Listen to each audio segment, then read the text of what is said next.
Hospital के लिए bag pack करना सुनने में एक छोटा मोटा काम लगते है ना, पर आज हम समझेंगे कि ये असल में कोई छोटा काम नहीं, बल्कि जिंदगी के सबसे बड़े पलों में से एक के लिए एक बहुत ही जरूरी मेडिकल तैयारी है। तो सबसे पहले ना इस हॉस्पिटल बैग को देखने का नजरिया ही बदलना होगा। ये बस सामान की एक लिस्ट नहीं है, बल्कि एक सेफ डिलीवरी के लिए एक बहुत जरूरी टूल है। और पता है, इसके पीछे का साइंस तो और भी दिलचस्प है। देखिए, जब कोई स्ट्रेस में होता है, मान लीजिए पैकिंग को लेकर ही, तो बॉडी एड्रेनलिन और कॉर्टिसोल जैसे स्ट्रेस हार्मोन्स रिलीज करती है। ये हार्मोन्स ऑक्सीटोसिन को ब्लॉक कर देते हैं, और ऑक्सीटोसिन लेबर को आगे बढ़ाने के लिए सबसे जरूरी हार्मोन है। मतलब सीधा सीधा हिसाब है, पैकिंग का स्ट्रेस असल में डिलीवरी की प्रोसेस को धीमा कर सकता है। तो फिर सवाल उठता है कि पैक क्या करें? ये समझने के लिए कि क्या पैक करना है, पहले ये समझना होगा कि उस वक्त माँ और बच्चे के शरीर में क्यों और कैसे इतने बड़े बड़े बायोलॉजिकल बदलाव हो रहे होते हैं। अगर माँ की बात करें तो डिलीवरी के तुरंत बाद बॉडी एक बहुत तेज रिकवरी मोड में चली जाती है। इस दौरान एक खास तरह की ब्लीडिंग होती है जिसे लोचिया रुब्रा कहते हैं, और ये किसी नॉर्मल पीरियड से कहीं ज़्यादा हैवी होती है। तो जाहिर है इसके मैनेजमेंट के लिए खास तैयारी चाहिए। और जहां तक बच्चे की बात है, तो सोचिए वो माँ के पेट के कंट्रोल्ड टेम्परेचर वाले माहौल से निकलकर अचानक बाहर की दुनिया में आता है। ये एक बहुत बड़ा टेम्परेचर शॉक होता है। तो उस नन्हे से शरीर का टेम्परेचर मेंटेन करना वो सबसे पहली और सबसे जरूरी चीजों में से एक बन जाता है। ओके, तो अब जब हमने साइंस समझ लिया है, तो चलिए अब मुद्दे पर आते हैं। देखते हैं वो डॉक्टर अप्रूव्ड एक्शन प्लान कि आखिर करना क्या है। तो सबसे पहला और सबसे जरूरी नियम टाइमिंग का है। प्लीज इसे लास्ट मिनट के लिए मत छोड़िएगा। गाइडलाइन बिल्कुल क्लियर है। प्रेगनेंसी के 34वें हफ्ते तक बैग पैक्ड, जिप्ड और पूरी तरह से रेडी होना चाहिए। इसमें कोई ढील नहीं। अब देखते हैं माँ के लिए क्या क्या चाहिए।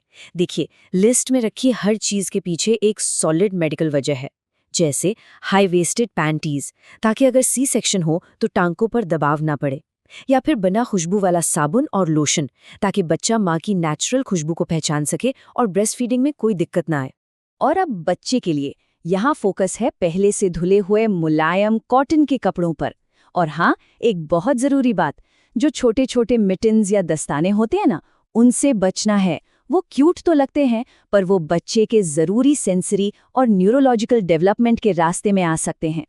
हाँ, ये एक सवाल है जो लगभग हर किसी को परेशान करता है।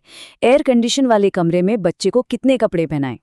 इसमें बहुत कंफ्यूजन रहता है, पर सच तो ये है कि इसके लिए एक बहुत ही सिंपल मेडिकल गाइडलाइन है। और वो गाइडलाइन ये है जिसे 1+1 लेयरिंग रूल कहते हैं। बहुत सिंपल है। उस कमरे में एक अडल्ट जितने कपड़ों में कंफर्टेबल है, बच्चे को बस उससे एक लेयर ज्यादा पहनानी है। That's it. न ज्यादा गर्मी लगेगी, न ठंड। अच्छा, माँ और बच्चे की बात तो हो गई, पर जो सपोर्ट पर्सन साथ में है और जो जरूरी कागजात हैं, उन्हें बिल्कुल नहीं भूलना है।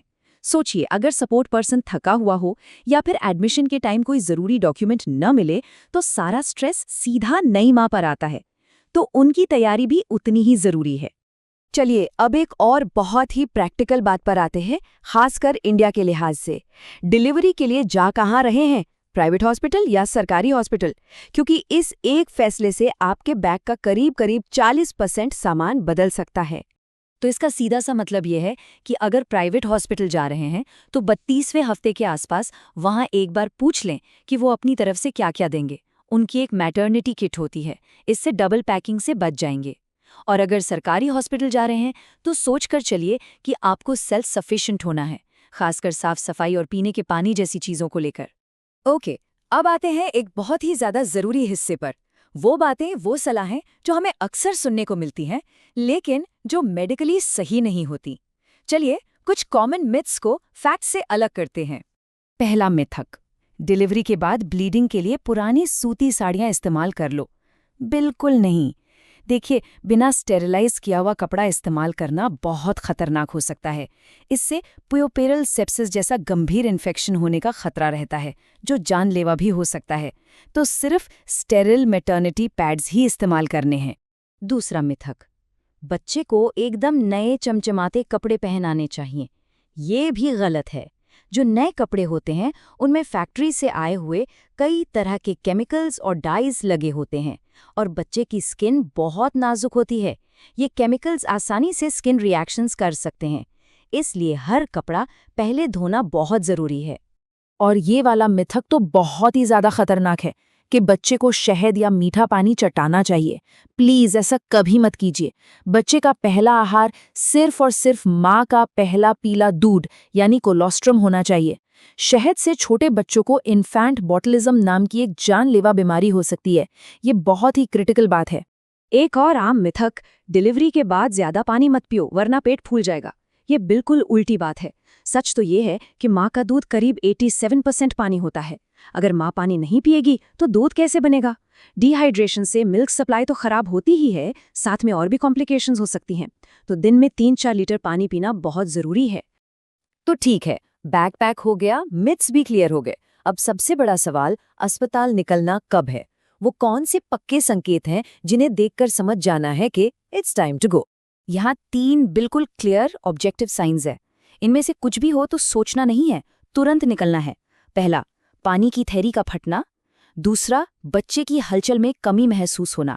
और तीसरा, प्री एक्लैम्शिया के वार्निंग साइन जैसे बहुत तेज सिरदर्द, धुंधला दिखना या चेहरे पर अचानक सूजन।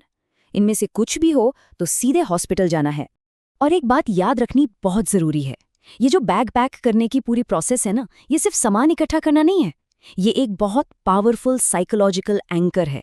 ये दिमाग को क्या होगा, कैसे होगा वाली चिंता से निकालकर मैं तैयार हूं वाली शांति और कॉन्फिडेंस में ले आता है। तो अब बैग तैयार है, मेडिकल फैक्ट्स पता है, यानी फिजिकल तैयारी पूरी है। लेकिन ये हमें एक आखिरी और शायद सबसे ज़रूरी सवाल पर लाकर खड़ा करता है। बच्चे के जन्म के बाद जो पहले 24 घंटे होते हैं, उनको लेकर पार्टनर के साथ वो एक सबसे ज़रूरी बातचीत कौन सी है जो होनी ही चाहिए?